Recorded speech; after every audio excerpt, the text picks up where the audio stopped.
미국 텍사스 주립대 글로벌 미디어 문화학을 전공하는 학생들 사이에 유독 한국의 문화 콘텐츠를 볼품없고 반짝하는 일시적 현상에 불과하다며 분노하고 있는 한 학생이 보입니다. 미국을 강타했던 한국의 프로그램에 미국인으로 보이는 사람들이 보이자 그들은 한국인이 아닌 미국인들이라며 한국을 우회적으로 비판하는 모습까지도 보이고 있는데 과연 무슨 일이 있던 걸까요? 안녕하세요. 저는 텍사스 주립대에서 글로벌 미디어 문화학을 전공하고 있는 벨기에 출신 유학생 소피 듀부아라고 합니다.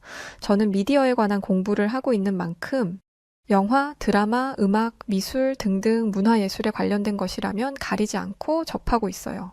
그런 제가 요즘 푹 빠져있는 예능 프로그램이 있는데요. 다들 보셨는지 모르겠지만 전 세계 최고 규모인 OTT 플랫폼인 넷플릭스에서 방영했었던 흑백 요리사라는 프로그램입니다. 이건 저만 푹 빠져있는 프로그램이 아니에요. 현재 미국 전역은 한국 열풍에 빠져 있어요. 어느 정도냐면 한국 사람을 만났을 때 제일 먼저 하는 말이 너 한국 노래 들어봤어? 한국 요리 프로그램에 나오는 사람들 알아? 그 사람들이 하는 식당 가봤어? 가 될 정도랍니다. 그런데 미디어를 분석하고 연구하는 저로서는 한국이 제작한 프로그램이 이렇게 큰 히트를 친 게 그리 놀랍진 않아요. 한국의 성공은 오래전부터 예견되어 있었던 거니까요. 게다가 지금 한국 푸드를 핫하게 만들었던 흑백 요리사 프로그램 전에도 대히트를 친 작품이 많잖아요. 그럼에도 불구하고 이 요리 프로그램이 다른 때보다 특별한 이유는 남녀노소 연령을 가리지 않고 모두가 열광한다는 것입니다. 원래는 조금씩 호불호가 있기는 했거든요. 예를 들어 오징어 게임 같은 경우는 잔인하고 자극적인 장면이 꽤 있어서 그런 장르를 좋아하지 않는 사람들은 제대로 보지 못한 경우가 많았는데 이번엔 누구나 쉽게 볼 수 있는 내용이죠. 현재 미국의 예능 프로그램은 자극적인 내용과 성적인 내용으로 덕지덕지 칠해져 있습니다. 가족들끼리 나오는 버라이어티임에도 불구하고 가족들끼리 남자친구를 돌려서 사귄다는 등 개방적인 미국인들 눈에도 이해되지 않는 내용들 뿐이죠. 이뿐만 아니라 가족들끼리 견제하고 질투하는 등 콩가루 집안 같은 모습을 보여주는데 미국인들은 그런 자극적인 내용을 즐겨보고 있어요. 말도 안 되는 모습이죠. 저는 미디어를 전공하는 사람으로서 이런 모습이 지속되는 게 결코 좋지 않다고 생각합니다. 그냥 재미로 본다기엔 미디어가 사람에게 주는 영향이 정말 크거든요. 은근히 비유적으로 보여주는 것만으로도 사람의 생각을 바꿀 수 있는 게 바로 미디어가 가진 힘입니다. 사실 저는 미디어에게 이런 힘이 있다는 것을 이론적으로만 알고 실제로 체감은 하지 못하고 있었어요. 제가 사는 미국은 처음부터 미디어의 영향력과 국제적인 힘도 가지고 있었으니까요. 이런 제가 미디어의 강력한 힘을 느끼게 된 건 바로 한국에 급부상하면서부터였습니다. 솔직히 저는 한국이 어디에 있는 나라인지도 몰랐어요. 가끔 뉴스에 나올 때는 북한과 남한에 대한 이야기뿐이었기 때문에 그냥 전쟁 중인 나라, 미국과 군사적으로 얽혀있는 나라라는 게 제가 아는 지식 전부였죠. 그런데 몇 년 전부터 한국이 점점 그 능력을 과시하기 시작하더라고요. 영화로는 기생충, 드라마로는 오징어 게임, 킹덤, 케이팝은 뭐 말할 것도 없죠. 싸이가 처음 등장했을 때만 해도 케이팝이 이 정도로 유명해질 줄은 아무도 몰랐어요. 요즘 학교에서는 한국 가수들 모르면 왕따를 당하기도 한다 하더라고요. 유행에 뒤처진다는 취급을 받는 거죠. 게다가 요즘엔 한식마저도 미국을 장악하고 있습니다. 이젠 한국에서 온 특이한 음식이 아니라 한국에서 왔기 때문에 특별한 음식이 되었죠. 특히 김밥은 샌드위치만 먹던 미국인들에게 엄청난 충격을 주었어요. 간편하게 먹을 수 있을 뿐만 아니라 탄수화물, 지방, 단백질의 영양소를 한 번에 골고루 섭취할 수 있죠. 이게 다가 아니에요. 야채도 많아서 밥 따로, 샐러드 따로 먹던 귀찮은 일을 더 이상 하지 않아도 되게 됐습니다. 저는 김밥이 유명해지기도 전에 김밥을 먹었는데요. 저희 집 앞에 한인마트가 있었기 때문에 한인마트 사장님이 매일 만드시는 김밥을 접할 수 있었습니다. 그런데 이게 한 사람이 만드는 것이다 보니 양이 정해져 있어서 마음껏 먹기가 어려웠어요. 다른 사람들이 많이 먹으면 제가 먹을 게 없어질까봐 조금 치사하지만 남들에게 홍보 같은 것도 하지 못했습니다. 사장님이 나서서 다른 사람들에게 말하지 말아 달라고도 하셨고요. 소피, 다른 사람들한테 말하면 안 돼. 알겠지? 지금도 손님들이 김밥 없냐고 찾는데 감당하기가 어려워. 가격을 올려도 사간이 김밥만 하는 집을 차리시는 건 어때요? 지금도 매일 수십 줄씩 주문이 들어온다면서요? 그런데 만들 시간이 없어서 그 주문을 받지도 못하시고 김밥 주문 들어오는 것만 해도 돈 엄청 버실 것 같은데 안 아까우세요? 사장님은 이렇게 장사가 잘 되는데도 김밥 전문점을 차리지 않으셨어요. 주방일만 하기엔 성격이 안 따라준다고 하시더라고요. 저는 정말 너무 답답했어요. 이건 성공이 보장된 장사였거든요. 시작만 하면 2호점, 3호점을 내고 돈방석에 앉는 건 순식간일 텐데, 그런데 이런 생각은 저만 하는 게 아니더라고요. 갑자기 김밥 간편식이 나오기 시작하더니 냉동식품으로도 나오기 시작했습니다.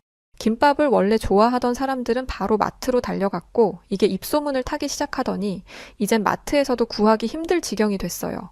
마트에서도 파니까 이젠 마음껏 김밥을 먹을 수 있을 거라고 생각했었는데, 그 기쁨이 한 번에 산산조각 난 거죠. 저는 김밥을 싫다고 하는 사람은 본 적이 없어요. 호불호를 느낄 수 있는 음식이 아니잖아요. 맛이 워낙 다양하니까요. 제가 집 앞 한인마트에서 사 먹던 김밥은 기본 김밥이었는데, 야채가 많이 들어가서 거부감을 느끼던 사람들도 참치김밥이나 제육김밥 같은 것에는 푹 빠져서 중독 수준이었습니다.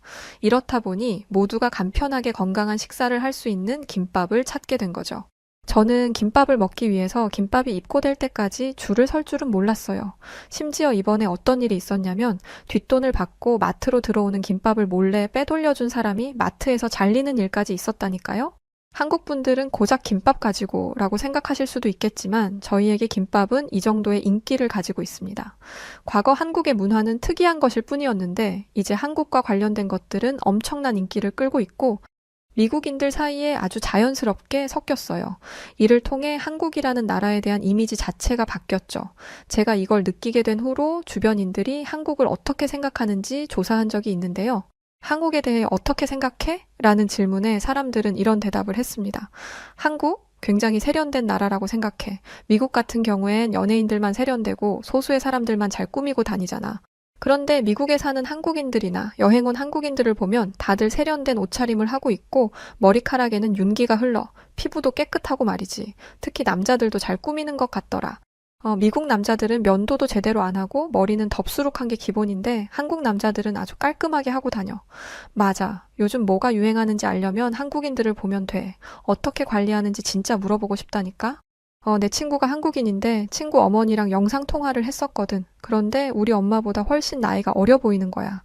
나는 친구 어머니가 고등학생일 때 아이라도 낳았나 했어. 그런데 우리 엄마보다 나이가 5살이나 많으시더라고. 저는 이 세련됨이 문화와 미디어 콘텐츠에도 고스란히 적용된다고 생각했습니다. 한국인들이 제작한 미디어들을 보면 미술적으로도 엄청난 실력을 가지고 있고 그 어디에서도 촌스럽다는 느낌을 받을 수 없어요. 할리우드 영화나 드라마가 전 세계를 주름잡았던 것도 한국으로 인해서 옛말이 되어버렸죠. 한국이 드러나지 않았을 때는 할리우드 업계가 모든 유행을 선도하고 혁신의 중심이었는데 이젠 한국이 영화 촬영 기법이나 미술적인 표현을 이끌어가고 있으니까 말입니다. 그런데 잘 나가는 사람들 옆에는 꼭 질투하는 존재들이 있죠. 이번 학기의 21세기 미디어 제작 기술이라는 강의에서는 모든 예술의 결과는 결코 혼자 이뤄낼 수 없다. 를 주제로 가지고 있습니다. 아주 중요한 전공 과목이기도 하고 이 수업을 맡으신 교수님은 이쪽 계통에서는 아주 저명한 분이시기 때문에 모두가 이 강의에 집중하고 있죠. 특히 미디어에 관한 일들은 협력이 중요하기 때문에 교수님은 학생들끼리 모여서 한 가지 작품을 만드는 것으로 시험을 대신하겠다고 말씀하셨어요. 그래서 이 강의는 조별 과제가 참 많은데요. 저희 조는 벨기에 유학생인 저와 영국에서 온 리암, 중국에서 온 리우종으로 구성되게 되었습니다. 저는 두 사람 모두와 친분이 없었기 때문에 많이 걱정됐어요. 조별 과제는 팀워크가 중요한데 성격이 맞지 않거나 이 친구들이 자기 역할을 제대로 안 하는 학생이라면 곤란해지잖아요. 하지만 제 우려와 달리 저희 조는 순탄하게 과제를 수행해 나갔습니다. 까실해 보이던 리암은 그냥 무뚝뚝했던 거고 먼저 건들지 않으면 예의 바르게 행동하는 학생이었어요. 불성실해 보이던 리우종은 그래도 해달라는 건 어찌어찌 해오더라고요. 그런데 이런 모습은 두 번째 강의 이후 싹 사라지게 되었습니다. 교수님은 세 번째 강의까지 각 조별로 감명 깊이 본 작품 하나를 가지고 조원들끼리 토론한 뒤 결과를 가져오라고 하셨는데요. 리암이 앞서 언급했던 한국의 흑백 요리사를 추천하자 갈등이 시작되었습니다. 리우종이 리암의 의견에 격하게 반대했거든요. 뭐, 흑백 요리사? 나는 그런 프로그램은 본 적도 없어. 반대되는 의견을 말할 수 있죠. 하지만 이걸 공격적으로 표현해서는 안 된다고 생각합니다. 그런데 리우종은 무슨 원수 이야기라도 꺼낸 것 마냥 매우 공격적으로 말을 하기 시작했습니다. 리암은 좋은 게 좋은 거라고 생각하는 친구가 아니었기 때문에 공격적인 리우종의 태도를 그냥 보고만 있지 않았어요. 너는 미디어 전공을 한다는 애가 흑백 요리사를 모른다는 게 말이 돼? 지금 어딜 가나 흑백 요리사 이야기인데 진짜 모르는 거라면 반성 좀 해라. 리우종은 뭔가 찔렸는지 움찔하더니 말을 계속 이었어요. 그게 뭔지 들어보지도 않았다는 게 아니라 본 적이 없다고, 본 적이. 그렇게 수준 낮은 프로그램을 내가 왜 봐? 근거도 없이 틀린 말을 하는 걸 꼴보기 싫어하는 리암은 리우종의 말을 하나하나 꼬집기 시작했습니다. 본 적이 없는데 수준 낮은 프로그램인지는 네가 어떻게 알아?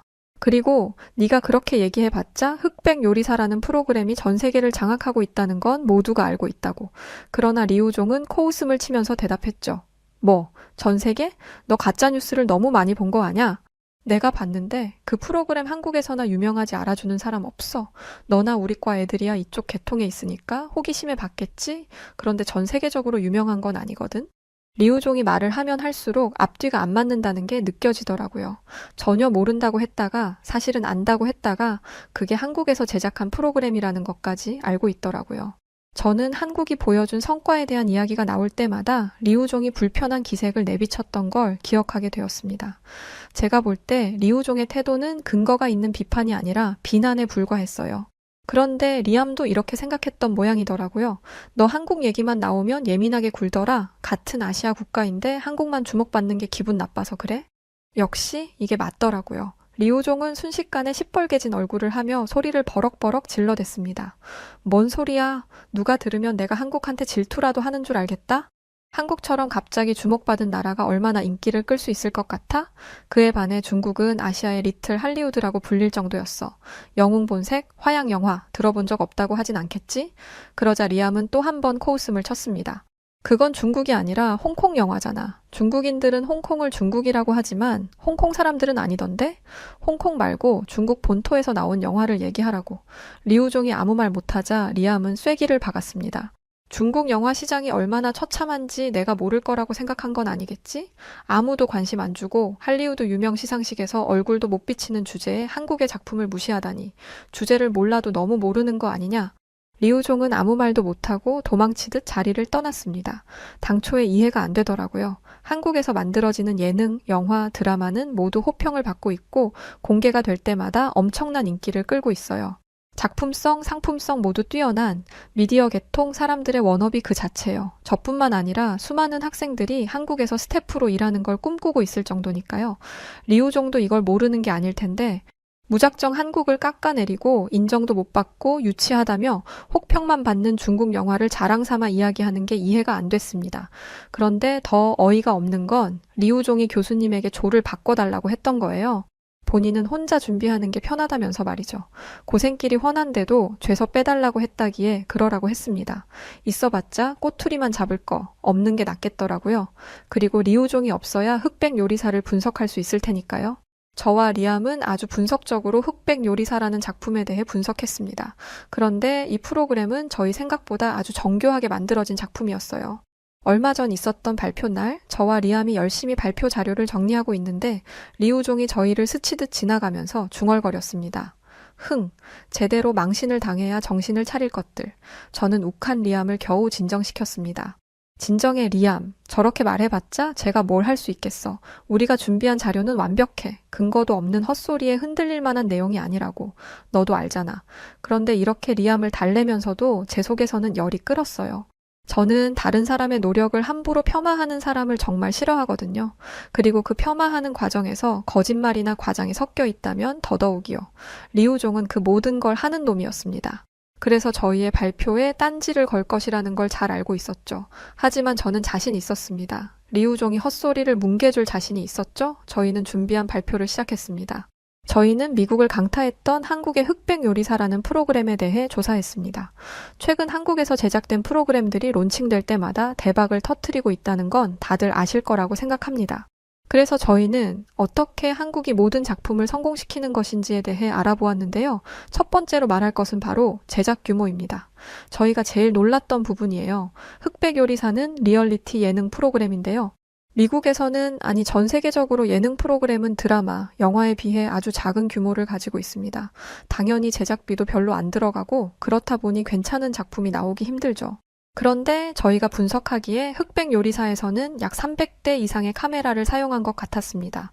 그리고 300대 이상의 카메라를 사용하려면 카메라 촬영 인력만 무려 100여 명 이상이 필요하겠죠.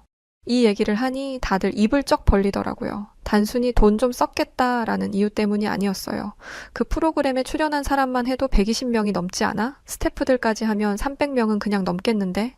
그 많은 인원들이 손발 딱딱 맞게 일을 한다는 게 말이 돼? 모두가 고개를 끄덕였죠. 교수님마저 정확하게 계산한 게 맞냐면서 재차 물으실 정도였어요. 영화에 출연하는 엑스트라처럼 100명이 아니라 카메라가 한 명 한 명을 집중해서 촬영한다는 건가요? 그러면 100명이 어떤 말을 하는지 전부 녹음해야 하고 100명의 영상을 하나하나 다 확인해야 합니다. 이게 진짜 가능하다고요? 네, 교수님. 흑백 요리사를 편집하는 데 걸린 기간이 무려 8개월이라고 합니다. 그렇다면 충분히 가능한 일이죠. 그러나 교수님은 고개를 저으셨어요. 지금까지 할리우드에서 그런 시도를 안 해본 것 같나요? 8개월이라는 기간도 믿을 수가 없네요. 미국에서 제작했더라면 1년 반 이상도 조금 걸리는 거라고 생각했을 거예요. 솔직히 믿기 어렵군요. 저는 교수님이 하나는 모르고 둘은 모르신다고 생각했습니다. 그건 미국이니까 그런 거고 한국이라면 전혀 그럴 리 없을 테니까요. 한국인들의 속도는 저희가 따라갈 수 있는 수준이 아닙니다. 그리고 모든 게 체계화되어 있어서 스태프들 전부 자신의 역할을 완벽하게 수행해내죠.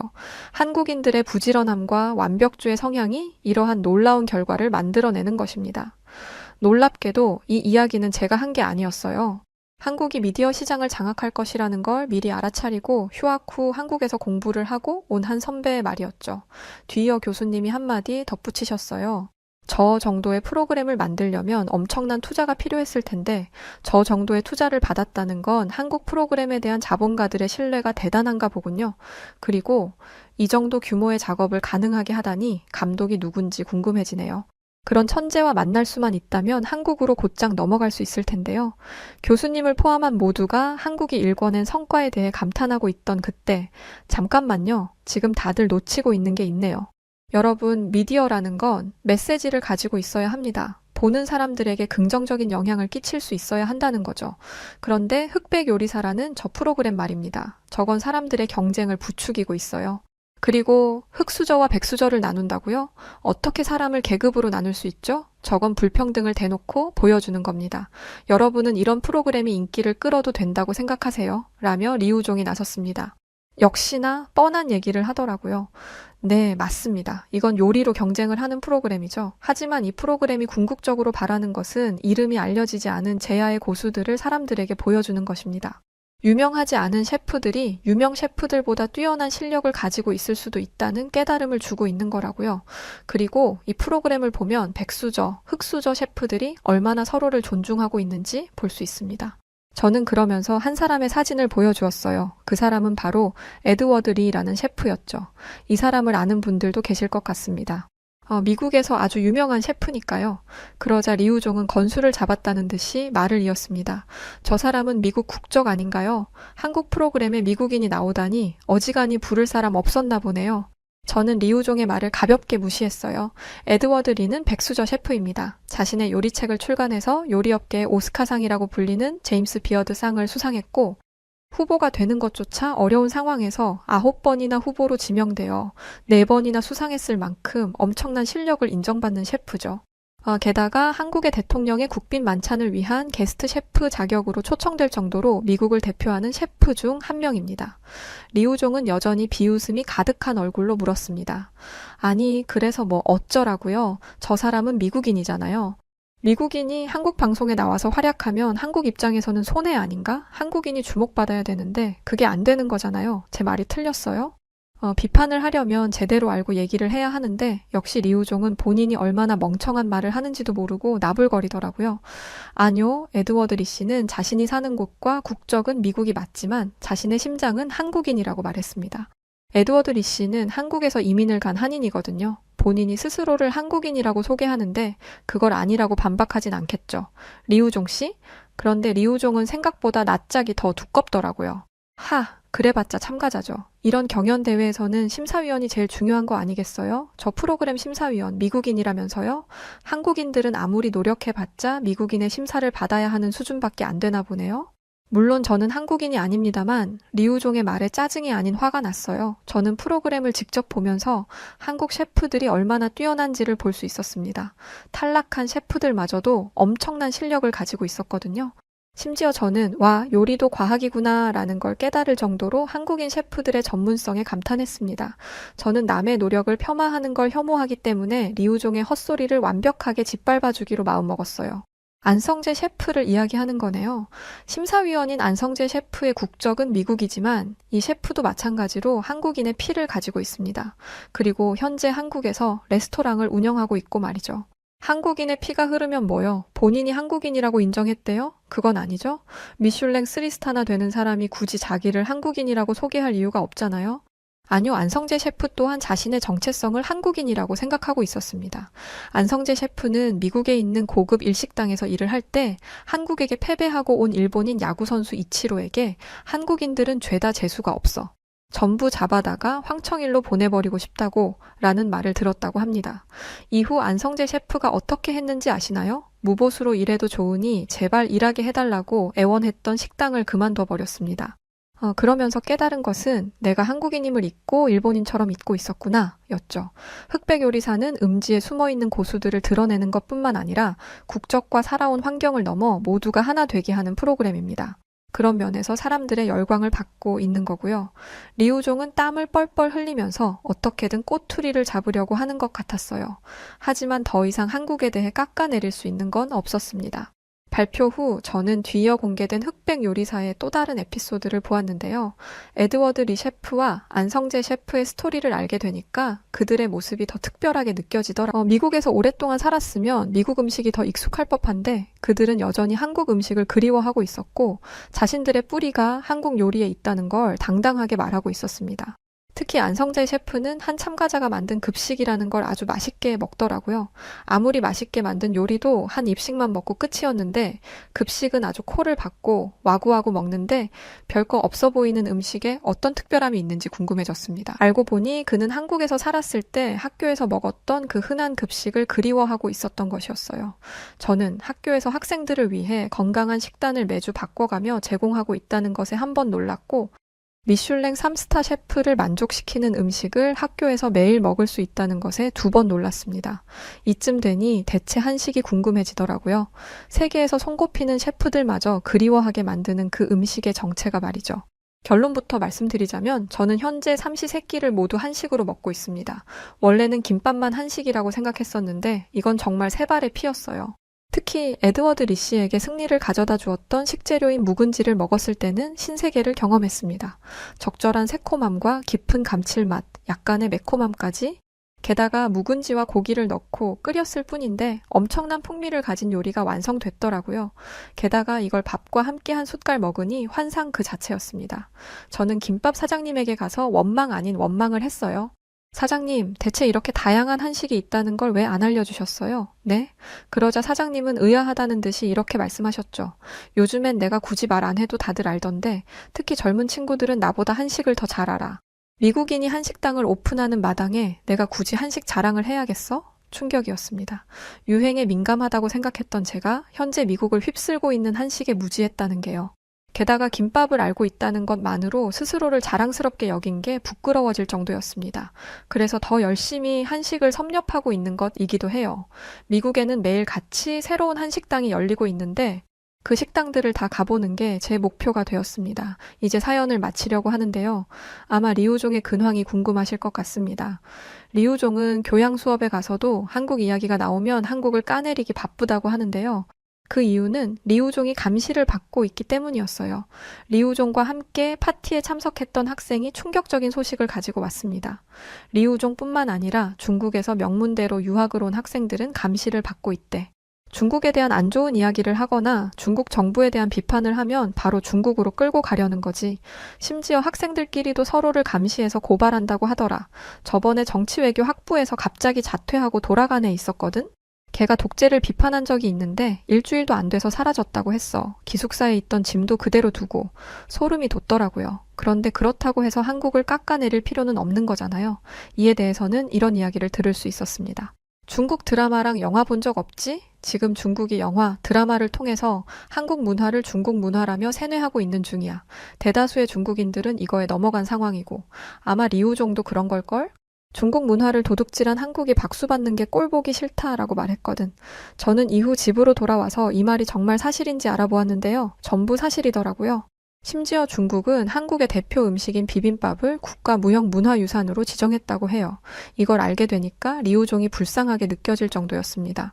문화예술이라는 것, 미디어의 발전은 자유로움이 기본이 되어야 하는데 리우종에게는 그런 게 없는 거니까요. 동시에 중국의 미디어가 점점 쇠퇴하고 있는 이유도 알게 되었죠. 그리고 저는 자유로운 환경에서 작품을 만들어갈 수 있다는 사실에 감사하는 마음을 가지게 되었습니다. 요즘 제 일상은 한국으로 범벅되어 있어요. 한식과 흑백 요리사. 당장 오늘 점심으로 어떤 한식을 먹을지 고민하는 것과 흑백 요리사 다음 에피소드를 기다리는 게 제 삶의 원동력과 즐거움이 되었거든요. 흑백 지금까지 한국에서 공개한 작품이 엄청나게 많더라고요. 아마 한국 문화에 대한 제 관심은 앞으로도 영원할 것 같네요. 한국에 대해서 많은 외국인들이 놀라는 것들이 또 있는데요. 특히 사업을 위해 한국에 방문한 외국인들이 감탄하는 회사가 있다고 합니다. 독보적인 업계 1위이면서 고객 만족뿐 아니라 지역사회 환원까지 세상에 도움이 필요한 곳에 아낌없이 나눔과 봉사를 실천하고 있어 더욱 놀라움을 자아내는데요. 바로 신차 장기 렌트 및 리스 회사인 KS 오토플랜입니다. 차량 구매뿐 아니라 기존 차량 처분까지 원스톱으로 처리가 가능한 건 물론 항상 고객님께 듣고 고객님으로부터 답을 찾아 고객님께 돌려드리는 기업을 표방하는 만큼 렌트와 리스 시 중도 해지를 원하시는 경우 고객님이 최대한 페널티를 적게 가지고 가시도록 체계화된 승계 부서를 운영하고 있습니다. 사람을 최우선으로 생각하는 회사답게 처음 회사를 시작하던 그 마음 그대로 취약계층 아동과 시설에 아낌없는 지원을 아끼지 않는 KS 오토플랜. 따뜻한 심장을 가진 KS 오토플랜이 구독자 여러분들을 위해 특별한 혜택을 준비했습니다. 지금 고정 댓글을 클릭하시고 구독자분들만을 위한 특별한 혜택과 함께 이웃을 위한 나눔까지 실천해보세요. 미국 뉴욕에 위치한 보스턴 대학, 한국을 국가 취급도 하지 않는 미국인, 인종차별을 서슴지 않는 미국인, 한국을 성형 왕국이라며 조롱하던 미국인들까지 그들이 앞다투어 포리아라는 알 수 없는 말을 하며 오는 겨울 한국을 가겠다고 선언했던 이유는 무엇일까요? 안녕하세요. 저는 미국 뉴욕 보스턴에서 살고 있는 바바라 윈터라고 합니다. 저는 스스로를 완벽한 사람이라고 믿으면서 살아왔어요. 그리고 그렇게 되기 위해서 노력해왔죠. 실제로 학교에서 인기 투표를 하면 항상 제가 1등으로 꼽힐 정도로 미모도 괜찮았고 공부도 잘했습니다. 게다가 뉴욕에서 요식업으로 성공하신 아버지 덕분에 부족한 것 하나 없이 잘한 걸 넘어 하고 싶은 건 다 하면서 살았어요. 제가 원하는 건 항상 이루어졌고 17년 동안의 인생에서 어려운 것 하나 없었습니다. 그런데 18살이 되던 해에 저는 처음으로 제 인생의 걸림돌을 만나게 되었어요. 저를 방해하던 걸림돌은 바로 한국에서 온 수지였습니다. 수지가 처음 학교에 왔을 때부터 마음에 안 들었어요. 자존심 상하는 말이기는 하지만 수지가 저보다 예쁜 건 사실이었거든요. 애가 적당히 예쁘면 주변 애들도 네가 수지보다는 낫지 라고 말할 텐데 너무 차이가 나니까. 빈말이라도 그런 말을 못 하더라고요. 누가 봐도 거짓말인데 그런 소리를 왜 하겠어요. 당연히 제가 항상 1등을 차지했던 인기투표의 새로운 여왕은 수지가 되었고 저는 2등으로 밀려났습니다. 그리고 저는 키가 좀 작은 편이에요. 160cm도 안 되죠. 반면에 수지의 키는 170이 넘었고 팔다리가 길쭉길쭉한 데다가 얼굴도 작아서 모델 같았습니다. 한국은 모르겠지만 미국에서는 키가 중요한 요소예요. 남자도 그렇고 여자도 마찬가지죠. 아무리 예뻐도 키가 작으면 여자로 보이지 않는다며 만남을 거부하는 남자들도 있을 정도입니다. 관심 있는 남자가 생겼을 때 키가 걸림돌이 되었던 적도 꽤 많아요. 이렇다 보니 수지는 저의 자격지심을 건드리는 존재였습니다. 당연히 꼴도 보기 싫었죠. 그래서 수지가 뭘 하든 사사건건 꼬투리를 잡기 시작했어요. 그래서 수지가 왔다는 한국에 대해서 알아보기 시작했습니다. 한국에 대해서 찾아보다 보니 옳다구나 하는 게 있더라고요. 바로 한국이 성형 강국이라는 내용이었습니다. 특히 저와 친하게 지냈던 여자애 중에 중국에서 온 창이라는 애가 있었는데 걔가 한국의 안 좋은 점들을 전부 알려주었어요. 한국에 한번 가봤는데 여자들 얼굴이 전부 똑같이 생겼더라고. 너 혹시 강남 스타일이라는 노래 들어봤지? 노래가 하도 유명해서 강남에 갔었는데 거긴 진짜 똑같이 생긴 여자들만 돌아다녀. 그냥 그런 게 있다더라 라는 뉴스도 아니고 직접 겪어본 내용이라는데 이걸 어떻게 안 믿을 수가 있겠어요. 저는 창희의 말을 완전히 믿고 수지에게 다가가 말했습니다. 야, 한국은 성형 왕국이라며?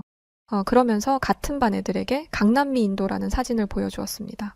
한국의 강남에는 성형외과가 많은데 똑같은 얼굴로 성형한 사람들이 강남에 널렸다는 걸 풍자하는 사진이었죠. 아니나 다를까?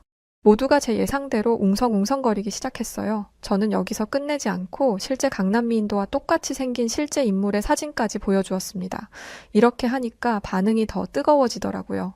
실제로 이날 이후 수지를 껄끄럽게 보는 시선들이 늘어났죠. 저는 거기서 멈추지 않았습니다. 얼마 뒤 시험을 보게 됐는데 수지가 또 전체 수석을 차지했더라고요. 솔직히 저는 이 부분에는 별 생각이 없었습니다. 수지가 온 직후부터 1등을 빼앗겨서 익숙해지기도 했고 성적 차이가 조금 나야 아쉬운 마음이 들 텐데 수지와의 성적 차이는 이건 뭐 엄두도 못 낼 정도로 차이가 크게 나니까 넘볼 생각도 못 하겠더라고요.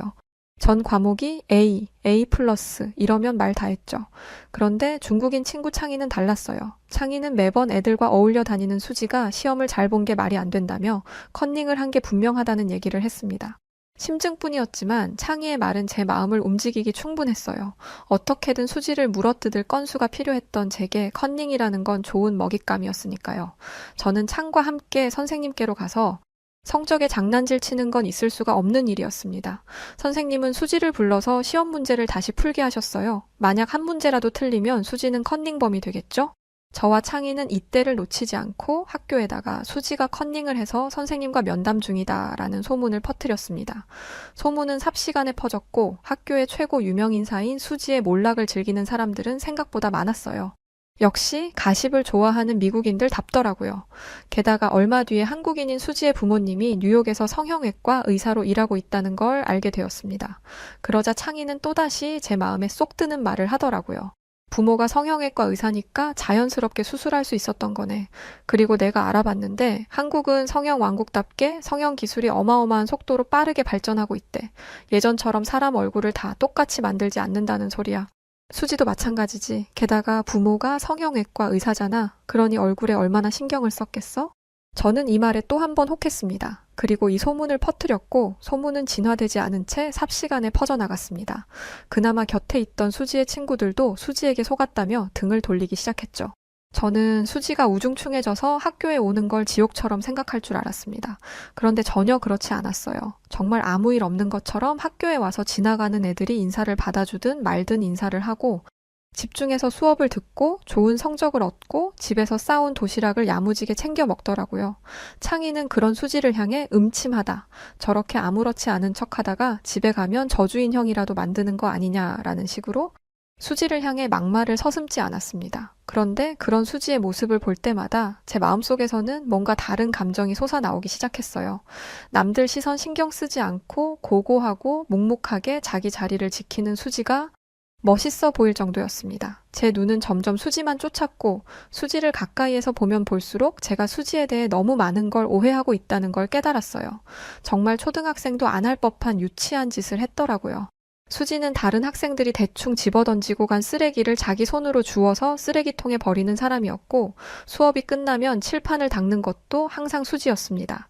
체육 시간이나 음악 시간에 교실을 이동해야 하는 상황이 생기면 마지막까지 교실에 남아 문을 잠그는 것도 수지였죠. 수지를 보지 않았을 때는 몰랐는데 알고 보니 수지는 자신을 괴롭히고 놀리는 저희를 뒤에서 도와주고 있었습니다. 저는 수지에게 미안한 점을 하나둘 적어 내려갔어요. 적으면 적을수록 너무했다 싶더라고요. 이것들을 가지고 한국에서 왔던 수지에게 미안하다고 사과할 건데 수지가 받아주지 않을 거라는 확신이 들었습니다. 그래도 제 잘못은 바로잡아야 했기에 미안한 일들을 다 적어서 수지에게로 가져갔어요. 너에게 정말 미안해. 1년 넘게 괴롭혀놓고 이제 와서 이러는 나를 가증스럽다고 여겨도 좋아. 나를 용서하지 않아도 돼. 하지만 내가 진심으로 미안해하고 있다는 건 꼭 알아줬으면 좋겠어.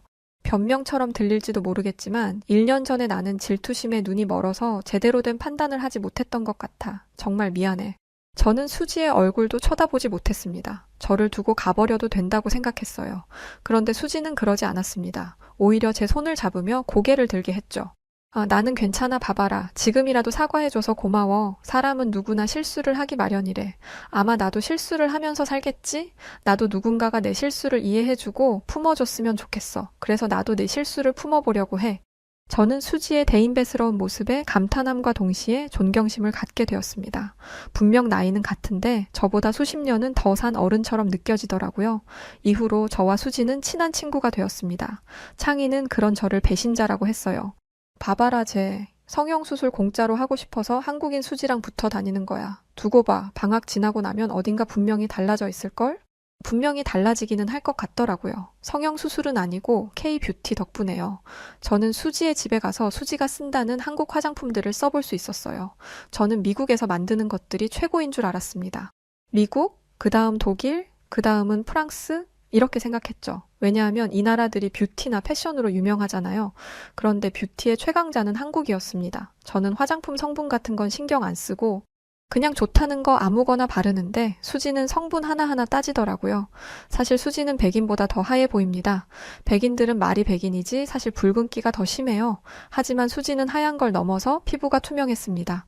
그리고 수지를 통해 알게 된 한국인 분들도 다 마찬가지였어요. 다들 깨끗한 피부에 잘 정돈된 머릿결과 손톱을 가지고 있었습니다. 이걸 신기하다고 하니까 수지는 이게 무슨 신기한 일이라고 오버하지 마라고 말하더라고요. 그런데 이건 정말 놀랄 일입니다. 미국 패스트푸드점 직원이 음료를 담는 영상이 SNS에 올라간 적이 있었어요. 그런데 그 영상이 엄청난 논란이 되었습니다. 직원이 아주 긴 인조 손톱을 붙이고 있었는데 인조 손톱잇과 진짜 손톱 사이에 때가 껴 있었거든요. 위생 논란이 있었던 거죠. 그런데 여기서 놀라운 사실은 이 논란이 해외에서만 있었다는 것입니다. 미국인들은 그게 뭐가 문제인데? 라는 식으로 반응했어요. 제가 왜 한국인들의 위생 상태에 놀랐는지 아시겠나요? 게다가 제가 학교에서 만난 미국, 유럽권 애들은 전부 씻는 걸 굉장히 게을리했습니다. 흑인들은 드래그 머리라는 걸 많이들 하는데요. 드래그 머리는 관리하는 게 워낙 까다로워서 머리를 감는 것조차 어렵습니다. 저희 학교에는 몇 년이나 머리를 안 감은 애도 있었어요. 냄새 나지 않냐고요? 당연히 나죠. 그런데 왜 주변에서 가만히 있냐고요? 냄새가 역하기는 해도 사람 머리에서 냄새가 나는 건 어쩔 수 없는 거라고 생각하기 때문입니다.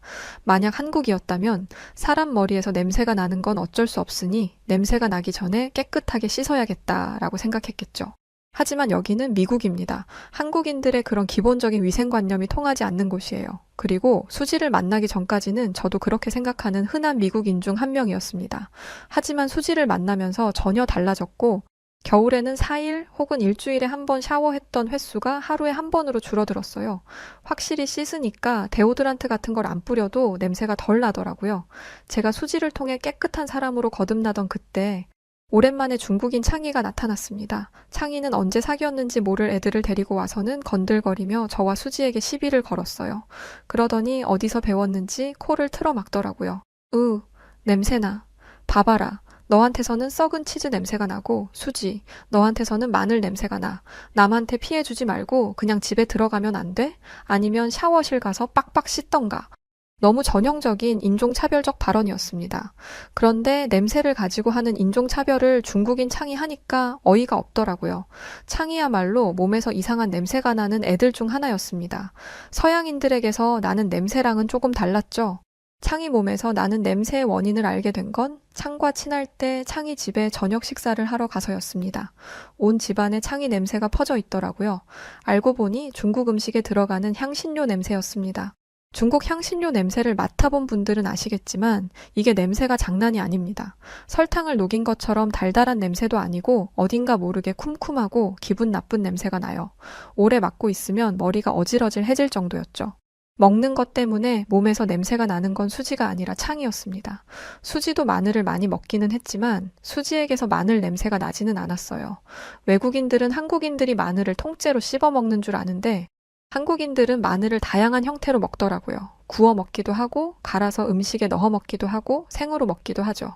그런데 생으로 수십 개를 먹지 않는 이상 심하게 마늘 냄새가 나지 않습니다. 그리고 생으로 마늘을 수십 개 먹는 사람은 많지 않죠. 그리고 제가 만난 한국인들은 모두 마늘이 들어간 음식을 먹으면 항상 양치를 했습니다. 다른 사람에게 피해를 안 주려고요. 양치하니까 또 할 말이 있는데요. 저는 치약 칫솔통을 가지고 다니면서 양치하는 사람을 본 적이 없습니다. 사실 미국에서는 공공장소에서 양치하는 걸 굉장히 불쾌하게 생각해요. 이유는 잘 모르겠어요. 그냥 싫어해요. 그런데 밥을 먹으면 당연히 양치를 해야 하는 수지를 보다 보니 남이 양치하는 걸 불쾌하게 생각할 이유가 전혀 없더라고요.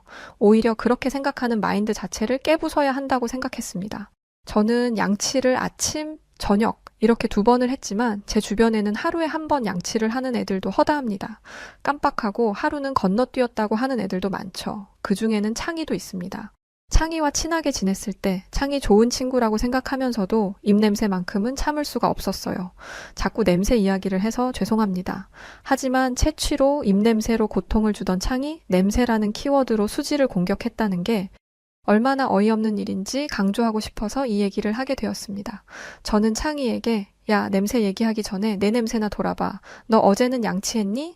나한테 3일 이상 안 해본 적도 있다고 자랑하듯 말한 적 있지 않아? 라고 말했어요. 그러자 창희는 얼굴이 새빨개져서는 자리를 떠났습니다. 저에게는 꼭 되돌려 놓고 싶은 게 있었어요. 바로 수지가 성형미인이라는 거짓 소문이었죠. 수지는 자기는 신경 쓰지 않는다고 말했지만 제가 그럴 수가 없었어요. 그래서 소문을 바로잡고자 노력했지만 성형미인이라는 낙인은 쉽게 사라지지 않았습니다. 그러던 어느 날 아주 우연한 계기로 수지가 자연미인이라는 게 드러나게 되었어요. 학교에서 풋볼 경기가 있던 날인데 하필 공이 수지의 얼굴로 날아왔습니다. 재빠르게 피하면서 정면으로 부딪히는 건 피했지만 왼쪽 광대부터 코가 공에 강하게 부딪혔죠. 난리가 났습니다. 코도 하고 눈도 하고 돌려 깎기까지 했다는 수지가 얼굴을 다쳤으니 재수술을 해야 할지도 모른다는 또 다른 소문이 생긴 거죠. 그런 얘기를 떠들던 사람 중 몇 명의 바람과 달리 수지는 다음 날 멀쩡히 학교에 왔습니다. 물론 거즈 같은 걸 붙인 상태였고 붓기와 멍이 있기는 했지만 수술이 필요한 상황은 아니었죠. 이때 사고로 인해 수지가 성형미인이 아니라는 사실을 한 번에 증명할 수 있었어요. 성형미인이라면 당장 수술을 해야 했을 테니까요. 그리고 수지는 병원에서 찍은 엑스레이 사진도 보여주었습니다. 그 어떤 보형물도 없다는 게 드러난 거죠. 이후로는 저 같은 애들이 많아졌습니다. 수지에게 큰 잘못을 했다며 사과를 해오는 애들도 많았어요. 민망해서 쭈뼛거리는 애들도 있었죠. 그리고 수지는 저에게 그랬듯 그 아이들 모두를 품어주었습니다. 한 번 일이 풀리기 시작하니 다른 일도 술술 풀리더라고요. 어느 날 학교를 갔는데 다른 반 애가 저희 반으로 와서는 수지를 찾기 시작했습니다. 그러더니 수지에게로 다가와서 햄튼 병원의 닥터 최를 아냐고 묻더라고요. 수지는 당황스러워하면서 우리 아버지가 햄튼 병원에서 일하기는 하신다 라고 말했죠. 그러자 그 아이는 뭐가 그리 반가운지 방방 뛰며 속사포로 말을 내뱉었습니다. 우리 학교에 닥터 최의 딸이 학교에 있다고 들었는데 그게 바로 너였어? 수지야, 너네 아버지가 내 동생을 살렸어. 알아? 뭔가 이상했어요. 수지의 부모님이 의사이기는 하지만 성형외과 의사잖아요.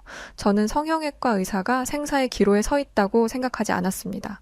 보통 그렇잖아요. 외과나 응급의학과, 내과도 아니고 성형외과는 단순히 얼굴을 좀 더 예쁘게 만들어주는 정도라고 생각했습니다. 그런데 생명의 은인이라니? 알고 보니 수지의 아버지는 그냥 성형외과 의사가 아니라 화상 전문의였어요. 그리고 수지의 아버지가 살려줬다는 아이의 주치의였죠. 수지를 찾아온 쌤의 동생은 전기사고를 당했는데 머리부터 발끝까지 순식간에 전기가 통하면서 온몸이 익어버렸고 한쪽 팔에 손가락 3개가 오그라들면서 사용불능 상태가 되었다고 합니다. 그런데 그걸 살려낸 분이 수지의 아버지였어요. 수술을 통해 손가락 3개를 펴냈고 모양이 온전하지는 않지만 재활을 통해 일상생활은 할 수 있는 수준이었죠. 게다가 수지의 어머니는 샘의 동생의 피부를 이식하는 수술을 진행하실 예정이었고 그쪽 분야에서는 최고라 수술 결과는 걱정할 필요가 없다고 하더라고요. 샘은 수지에게 이렇게 말했습니다. 다른 의사들은 다 안 된다고 말했는데 네 부모님만 살릴 수 있다고 하셨어. 너희 가족이 미국에 와서 정말 다행이야. 그러자 수지는 샘에게 그건 내 공이 아니고 내 부모님이 하신 일이잖아. 감사 인사를 받아야 하는 분은 부모님이라고 생각해. 하지만 샘, 내가 부모님을 더 자랑스럽게 여겼으면 해서 알려준 거지? 정말 고마워. 그리고 네 동생이 무사하다니 다행이야. 쾌유를 빌게. 라고 말했습니다. 제가 수지였다면 콧대가 이렇게 높아져서는 으스댔을 거예요. 봤지? 우리 엄마 아빠가 이런 사람이야. 그러니까 까불지 마라고 말하면서 어슬렁거렸을 겁니다. 그런데 수지는 매사에 신중했고 겸손했어요. 게다가 샘이 민망해하지 않도록 샘의 마음을 읽어주었으며 샘의 동생의 쾌유까지 바래주는 아주 완벽한 언어를 구사했습니다. 예전에 한번 영국 귀족 언어를 배워본 적이 있어요. 자신의 의지와 뜻을 분명히 하면서도 상대를 존중하는 언어를 해야 한다고 했는데 수지는 그런 귀족 언어를 능수능란하게 해내더라고요. 나이는 같지만 이렇게 배울 점이 많은 사람은 제 인생을 통틀어 수지밖에 없을 거라고 생각했습니다. 그리고 이 일을 통해 제가 얼마나 편협한 생각을 가지고 있었는지 또 한 번 깨닫게 되었어요. 저는 미국의 의학이 가장 발달했을 거라고 생각했습니다. 그래서 수지의 부모님이 한국에서 온 의사라는 얘기를 들었을 때 영어가 안 되는 한인들을 위한 병원을 운영하시겠거니 생각했죠. 그런데 전혀 아니었더라고요. 미국 의사들도 감히 못하겠다는 수술을 집도하고 살려내는 실력이 있는 분들이셨습니다. 얼마 뒤 방학이 되었고 저와 수지, 샘을 포함한 몇몇 학생들은 뉴욕주 롱아일랜드에 있는 휴양지로 향했습니다. 보호자 명목으로 휴일이었던 수지의 아버지와 함께 간 헤라의 부모님도 함께 갔죠. 헤라라는 친구의 부모님은 미국에서 금융일을 하시는 분이신데 돈도 많으신 분이셨고 동양인에 대해서 굉장히 부정적인 시선을 가지신 분들이셨어요. 미국 우월주의? 이런 게 강하신 분이셨죠. 아니나 다를까 헤라의 부모님의 태도가 굉장히 불량했습니다. 수지의 아버지에게 사사건건 시비를 걸더라고요. 성형외과 의사라면서요? 그거 그냥 돈 벌고 싶어서 하는 거 아닌가요? 모름지기 의사라면 사람 목숨을 살릴 생각을 해야지. 지방 잘라내고 얼굴 고쳐주는 게 무슨 의사라고. 그리고 성형은 부작용도 심각하지 않나요? 환자한테 부작용을 안겨주는 게 무슨 의사예요? 암살자지. 수지의 아버지는 허허 웃으며 모든 상황을 넘기셨습니다. 확실히 애들 앞에서 어른들이 싸우는 게 보기 좋지 않으니까요. 실제로 헤라의 부모님이 이런 식으로 굴 때마다 분위기가 차갑게 식고는 했습니다. 헤라의 부모님은 예전에 저 같았어요. 수지의 아버지가 별 반응을 하지 않자 더 열이 받았는지 더 격하게 신경을 긁더라고요. 아참 우리 헤라한테서 들은 건데 수지는 초등학생 때 이미 성형 수술을 했다면서요. 부모가 신경 써서 해줘서 그런지 수술이 자연스럽게 잘 됐네요. 그런데 아무리 그래도 그렇지 어떻게 부모가 자식 얼굴에 칼을 댈 생각을 해요. 이건 너무나 반인륜적인 행동 아닌가요? 한국은 외모지상주의가 심하다던데 당신 같은 부모들 때문에 애들이 죽어나는 거예요. 저는 진짜 이 사람들이 약을 잘못 먹었나 했습니다. 자식벌 되는 애들 앞에서 대체 이게 무슨 추태인지 어린 제가 보기에도 너무나 미성숙해 보이는 모습이었어요. 저를 포함한 다른 애들도 눈치를 보는 게 느껴졌는지 수지의 아버지는 처음으로 따끔하게 한마디를 하셨습니다. 그만하시죠. 애들이 봅니다. 그리고 제 딸 수지와 관련된 얘기는 전부 다 거짓이니 앞으로는 헤라의 말을 잘 걸러서 들으시는 게 좋겠네요. 그러자 헤라의 아버지는 고작 동양인 주제에 감히 내 딸 헤라의 이름을 입에 올린다 라며 수지의 아버지를 밀치기 시작했어요. 큰 싸움으로 번질까 두려워하던 그때 멀리서 비명소리가 들려왔습니다. 멀리 바닷가에서 보이는 건 지느러미였어요. 순간 얼마 전 롱아일랜드에서 있었던 상어물림 사고가 생각났습니다. 비명소리가 난 곳에서는 한 아이가 미친 듯이 헤엄쳐 달려오고 있었고 그 뒤에는 헤라가 있었습니다. 아이들 쪽으로 상어가 향하고 있는 게 보였어요. 어른들은 소리를 질렀지만 실제로 달려간 사람은 수지의 아버지뿐이었습니다.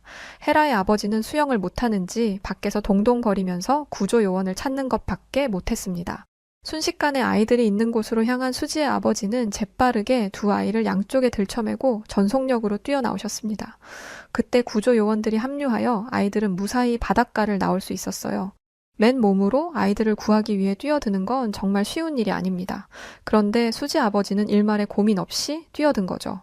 한국은 남자들이 모두 군대에서 의무 복무를 해야 한다고 들었는데 의사였던 수지의 아버지는 대한민국 해군에서 군의관으로 복무를 하셨다고 합니다. 그때 전투 수영 훈련도 많이 했었고 구조 자격증까지도 보유하고 있으셨던 겁니다. 아이들이 모두 무사히 물 밖으로 나왔지만 헤라의 발이 어딘가에 찢겨 피가 철철 나고 있었어요. 그 모습을 봤던 수지 아버지는 서둘러 지혈을 하고 응급처치를 하셨고 수지에게 얼른 신고하라고 말했어요. 피가 워낙에 많이 났던 터라 헤라는 패닉에 빠졌고 그런 헤라를 지켜보던 헤라의 부모님은 빨리 어떻게 좀 해보라면서 수지의 아버지를 계속해서 닥달하고만 있을 뿐이었습니다. 아까까지만 해도 그렇게 무시했으면서 당신이 의사이니 뭐라도 좀 해봐라 라며 애원하는 게 참 이중적으로 보이더라고요. 솔직히 제가 수지 아버지였으면 응급처치만 해주고 앰뷸런스 불러서 태워보냈을 겁니다. 이후로 구급차가 도착했고 헤라 부모님은 헤라와 함께 구급차에 탑승하여 병원으로 이동했습니다. 이후 수지 아버지께서는 저희에게 즐거운 여행을 왔는데 이런 일이 생겨서 유감이라면서 뭉칫 돈을 주셨습니다. 그리고는 가까운 곳에서 이걸로 시간을 보내고 수지에게도 아이들과 함께 이곳에서 멀리 가지 말고 근처에서 시간들을 보내고 있으라고 당부하셨죠. 그러면서 수지 아버지께서는 헤라가 갔던 병원으로 가셨습니다. 수지 아버지 마저 떠나고 수지는 저희들에게 이런 제안을 하더군요. 그래도 헤라는 우리 친구인데 우리도 병원에 가보는 게 좋지 않겠냐는 말이었어요. 저는 사실 속으로 생각했습니다. 헤라 부모님이 그렇게 수지 아버지에게 시비 걸고 못되게 굴었는데 뭐 그렇게까지 애쓰려고 하는지 이해되지 않는다는 생각이었죠. 하지만 함께 갔던 친구들이 모두 수지의 말에 동의했기에 저희는 병원으로 향했습니다. 그렇게 병원에 도착한 뒤 저희는 병원 로비에서 수지 아버지와 헤라 부모님을 볼 수 있었어요. 그런데 뭔가 이상했습니다. 아까와는 전혀 다른 모습이 내 눈앞에 펼쳐져 있었죠. 헤라 부모님은 수지 아버지에게 허리를 숙여 굽신대고 있었고 수지 아버지는 그런 헤라 부모님을 다독이며 괜찮다는 듯한 모습을 하고 있었거든요. 정말 죄송합니다. 수지 아버님. 저희가 뭘 몰라도 너무 몰랐어요. 저희가 그렇게 무례하게 굴었는데도 우리 헤라를 도와주셔서 감사합니다. 정말 감사합니다. 헤라의 부모님이 눈물을 훔치며 말하자 수지의 아버지는 정확히 이렇게 말씀하셨습니다. 의사로서 해야 할 일을 했을 뿐이에요. 그리고 헤라는 우리 수지의 친구잖아요. 이 상황을 알고 봤더니 병원에 도착했을 때 헤라를 보게 되었던 의사들이 응급처치가 너무 잘 되어서 아이가 큰 위험을 벗어날 수 있게 되었다면서 수지 아버지에게 칭찬에 칭찬을 거듭했던 모양입니다. 사실 헤라가 어디서 찢겼던 건지 모르는 상처는 생각보다 깊었고 피를 굉장히 많이 흘려 혼수 상태에 빠질 수 있었던 일을 수지 아버지의 응급처치 덕에 막을 수 있었던 거죠. 그때야 헤라 부모님은 깨달은 거였습니다. 수지 아버지가 아니었다면 헤라에게 나쁜 일이 일어날 수 있었던 거구나 했던 거죠. 수지 아버지는 그것에 그치지 않고 헤라의 발에 난 흉터가 남지 않을 수 있도록 자신의 병원에서 케어까지 해주셨습니다. 그 덕에 헤라는 잘 회복했고 멀쩡하게 일상생활을 하는 중입니다.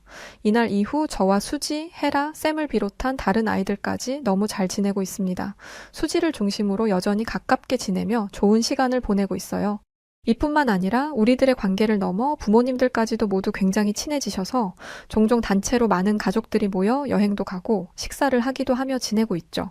동양인을 차별하던 미국인, 한국은 성형 왕국이라며 무시하던 미국인, 한국은 보잘것없는 작은 나라라 말하던 미국인들까지 한국에서 왔던 수지와 수지 가족들이 이 모든 사람들의 편협한 마음을 날려버린 겁니다.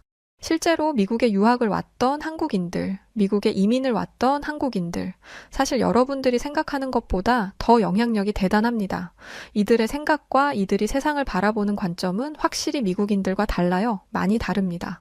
제 글을 보는 한국인들은 그게 뭐 얼마나 대단하냐라고 생각하실 수도 있지만 미국에서 한국인들의 도덕의식, 남을 배려하는 마음, 이게 굉장히 신기하고 독특한 행동들이라 이슈가 될 때가 많죠. 저희 친구들 중에 샘의 어머님이 굉장히 쾌활하세요. 저번에 수지, 저, 헤라, 샘, 이 네 가족들이 모두 모여 식사를 하던 자리가 있었는데 여기서 샘의 어머님이 우리 이 모임에 이름을 갖자면서 이야기했었어요. 포리아라는 이름이었죠. 뭔 뜻인가 싶어 여쭤봤더니 지금 이 네 가족인 포를 뜻하고 코리아의 리아를 붙여 우리는 국적이 다르지만 코리아로 뭉쳤다는 뜻이라고 하더라고요. 포리아 꽤나 괜찮은 이름 아닌가요? 여하튼 저희 이 네 가족은 오는 12월 한겨울 한국으로 단체 여행을 떠나기로 했습니다. 물론 한국인인 수지 가족들이 선두에 서서 저희를 가이드 해주신다고 하셨어요. 아직 시간이 많이 남아있는데도 저는 벌써부터 마음이 설레일 정도로 기대를 하고 있습니다. 학교에서도 한국에 간다고 하니까 서로 부럽다고 난리더라고요. 이런 좋은 사람들이 한국에는 지천에 널려 있을 텐데 얼마나 역동적이고 멋진 국가일지 하루빨리 한국의 문화를 직접 경험해보고 싶어요. 그럼 제 사연을 들어주셔서 고맙습니다. 안녕히 계세요. 네, 오늘 사연은 여기까지인데요. 포리아, 뭔가 한국인으로서는 자부심이 느껴지는 모임 이름이네요. 이렇게 가족들이 뭉치는데 우여곡절 많으셨지만 앞으로는 언제나 행복한 일들만 가득하시길 응원합니다. 자, 그리고 앞으로 여우튜브 1, 여우튜브 2 이렇게 2개 채널이 운영되는데 두 채널 모두 구독해주시면 제가 최선을 다해 좋은 사연 들려드릴 수 있도록 노력하겠습니다. 그럼 저는 여우튜브 송은지였고요. 더 좋은 내용으로 찾아뵐 것을 약속드리며 그만 물러가겠습니다.